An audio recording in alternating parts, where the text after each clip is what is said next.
ये जो भूले हुए हैं ना कि मेरी मृत्यु होगी नहीं, मैं तो अविनाशी हूं, वही ये पापाचरण कर रहे हैं। नहीं, हर समय एक अंगरक्षक की तरह सावधान रखती है मृत्यु। पता नहीं कौन सी श्वास आखिरी हो, इसलिए हमें कोई पाप नहीं करना, हमें कोई आसक्ति यहां नहीं करनी, हमें जाना है। जैसे किसी सरकारी आदमी को बंगला मिलता है, गाड़ी मिलती है, व्यवस्थाएं मिलती हैं, उसको उसमें राग नहीं होता, क्योंकि पता है कभी भी ट्रांसफर का कागज आ सकता है। बंगला हमारा नहीं, गाड़ी हमारी नहीं, सुविधा हमारी नहीं, ये तो सरकारी कार्य करने के लिए सुविधाएं दी गई है, कहां सरकार भेज दे। ऐसे ही अनंत ब्रह्मांडों का जो एक सरकार का स्वरूप है वो श्री भगवान है। वो आपको ये मनुष्य शरीर, ये स्त्री पुत्र परिवार गृह आदि भगवत प्राप्ति के लिए दिया है। आप काम आदि विकारों को पूर्ण रूप से त्याग नहीं सकते, तो तुम्हें निवृत्ति मार्ग में नहीं रखा, प्रवृत्ति मार्ग में रख दिया। और जिनको भगवान ने कृपा करके ये सामर्थ्य दी कि षड विकार जित अनघ अकामा, काम क्रोध लोभ मोह मद मत्सर इन 6 विषयों पर विजय प्राप्त करके निष्पाप होकर के निष्काम होकर मेरी आराधना करें, उन्हें निवृत्ति मार्ग दे दिया। दोनों सरकारी आदमी है, चाहे प्रवृत्ति मार्ग का हो या निवृत्ति मार्ग का, दोनों को सावधान रहना है कि ना ये कुटिया रहेगी, ना ये देह रहेगा, ना आपका माना हुआ कोई अपनापन रहेगा। ये सरकारी जगह है, ये सरकारी जीवन है, कभी भी काल भगवान आपसे खाली करा सकते हैं। इसलिए कह रहे हैं, जिसे सरल भाषा में कहा जाता है खाली करवा दिया जाएगा। ये शरीर संबंध, माना हुआ तुम्हारा सारा वैभव, ये सब यहीं छीन लिया जाएगा। उसे शास्त्रीय भाषा में मृत्यु कहते हैं। अद्यस्वो वात्वम मनुष्यस्य बुद्धे किम, भाई तुम्हें पता है कि अभी श्वास छूट जाएगी या थोड़ी देर बाद या कल, कोई भरोसा नहीं। रा पूरा धा बोलने का भी अवसर नहीं मिलता, ध्यान रखना। रा इतने में ही गए, पर धा बोलना चाहते थे ना, इसलिए राधा किशोरी कृपा करेंगी और तुम्हें परम पद प्रदान कर देंगी। इतना भी समय नहीं दिया जाता कि पूरा शब्द बोल लीजिए आप। आधी श्वास में अगर बुलावा आ गया तो पूरी श्वास नहीं खींच सकते। इसलिए कह रहे हैं कि ये तुम्हारा जो मोह जाल फैलाया हुआ है, ये मित्र, ये पत्नी, ये पुत्र, ये परिवार, ये वैभव, थोड़ी देर विचार करके देखो, जब तुम्हारा अंतिम समय होगा तो तुम्हारे साथ कोई नहीं जाएगा।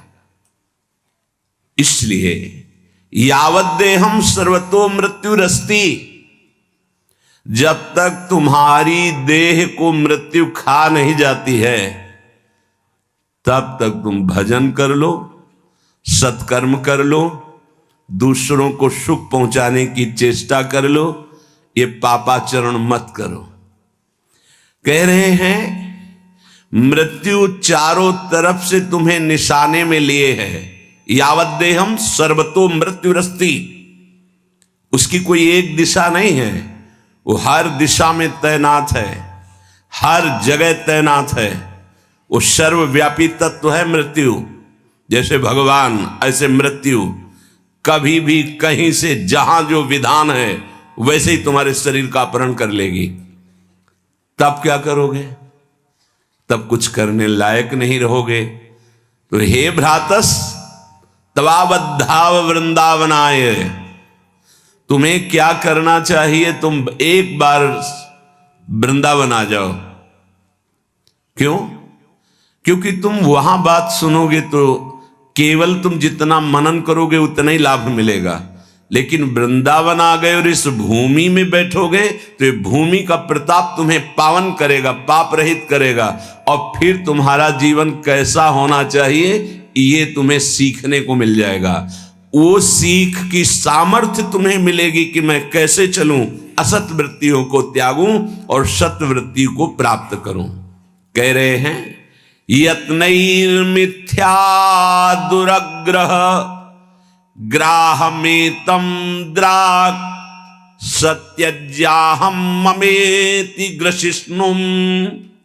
ये दो ग्राह बड़े बड़े मुंह फैलाए सबको पकड़ चुके हैं, एक अहंकार और एक ममता। ये बड़े भारी भव समुद्र के ग्राह हैं, मगरमच्छ है, पकड़ लेंगे नहीं, पकड़ चुके हैं। मैं विद्वान, मैं धनवान, मैं कुलवान, मैं ये ग्राह ने पकड़ लिया। तुम्हारी पूरी आयु को यह अहंकार नष्ट कर सकता है। और ममकार, ये मेरे, ये मेरे, ये मेरे, ये मेरा, ये दो ग्राह ने पकड़ लिया। यत्नैर मिथ्या दुरग्रह, तुम्हारे से सारे झूठे कार्य करवाएंगे, ये असत कार्य करवाएंगे। ये दो ग्राह ये खा जाएंगे, तुम्हें संसार समुद्र से उबरने नहीं देंगे। एक अहंकार और एक ममता, ये मेरे, ये मेरे, ये मेरे। द्राक् सत्यज्याहम ममेति ग्रसिष्णुम। तुम जब इन दो ग्राह के मुख में फंसे रहोगे तो जान ही नहीं पाओगे सत्य किसे कहते हैं। एक अहंकार और एक ममकार। ममकार मेरा, ममता। जिसके अंदर अहंकार और ममता है वो सत्य मार्ग को जान ही नहीं सकता। ये केवल अहंकार भरी बातें ज्ञान विज्ञान की जाती हैं, स्थिति पाई भर नहीं होती। कभी कभी बड़ा आश्चर्य होता, पूरा जीवन चला जाता है। क्या है? भटका दिया, अविद्या ने भटका दिया। कहां?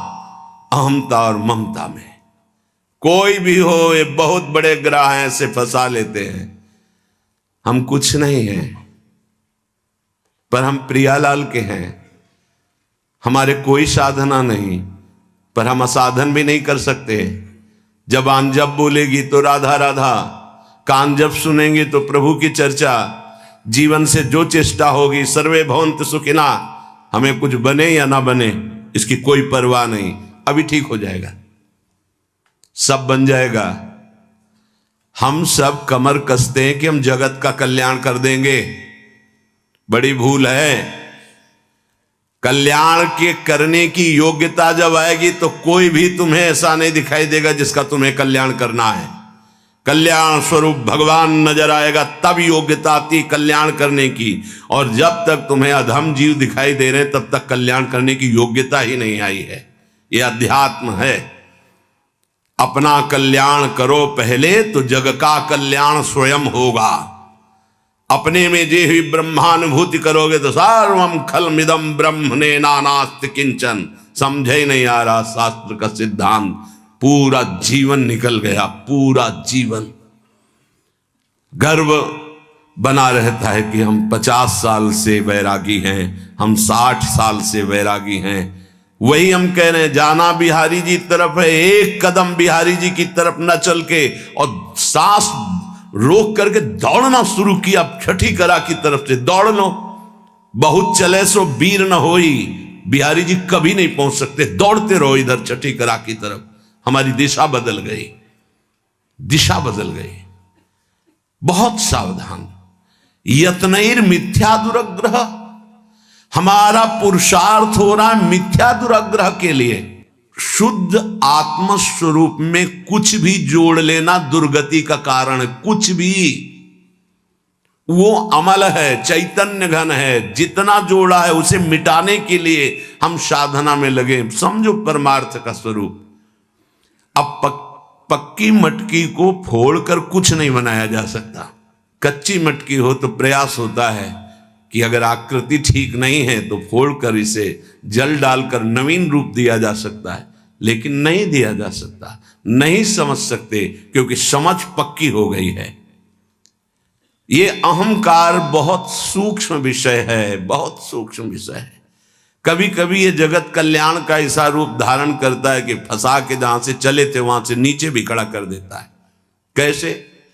चले थे ये अनुभव करने के लिए कि मैं अधम हूं, भगवत प्राप्ति करूंगा, और जब जगत कल्याण की योग्यता को हम अपने अंदर देख लिया तो अब हमको अधम दिखाई देने लगे। आपकी दुरंत माया है, जब तक कोई आपकी शरण में होकर आपका आश्रय लेकर आपके मार्ग में नहीं चलेगा तब तक पता ही नहीं चलता कि भगवत मार्ग किसे कहते हैं। इसलिए सत्संगी जनों से प्रार्थना है, ये मार्ग पैरों से नहीं चला जाता, ये मार्ग मन से चला जाता है।